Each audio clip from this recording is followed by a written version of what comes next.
Meron ulit ako natanggap na mensahe galing ulit sa kalaruan natin na mayroong leak yung magazine. Kaya ang ginawa ko, pinunta ko na agad sa kanila kasi 15 kilometers lang naman yung layo niya sa akin. Nakuha ko na nga yung unit ni sir at Tokyo Marui nga yung unit niya. Sulit na nga yung unit ni sir kaya kailangan na talagang i-condition. Kinaragahan ko na ng green gas, kada karga ko ng green gas lumalabas din palabas. Ibig sabihin may problema na siya sa inlet valve niya pero pwede mo pa naman mapagtyagaan yan. Kaya nga lang medyo aksayado sa green gas kasi kada karga mo tumatapon yung karamihan. Nilubog ko na nga sa tubig at nagkaroon ng bubbles. Ibig sabihin may singaw na nanggagaling sa may base pad niya. Nilubog ko rin yung parteng ibabaw ng magazine niya, wala namang naging bubbles. Ibig sabihin walang singaw sa parte na yan. I-release na nga natin yung gas at umpisa natin yung pagbubukas.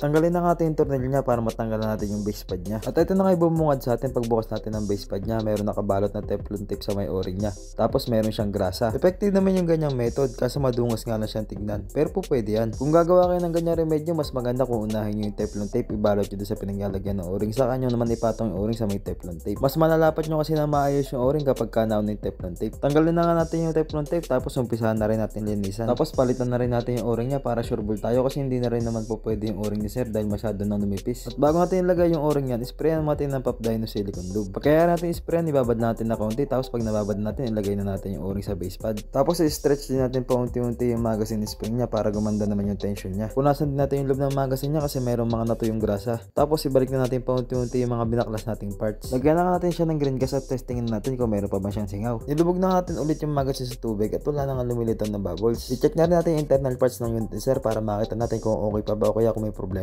Napansin ko marumi nga rin yung loob niya tapos tuyo na yung mga parts niya. Kaya linisin na rin natin yan tapos i-lubricate natin. Napansin ko rin na tatlong patong yung recoil bumper niya kaya bawasan natin yan para mag-open slide siya. Yan, all goods na, nag-open slide na ulit siya. Smooth na ulit siya kasi hindi tulad kanina, napakagaspang niya. At syempre, testing yung time na.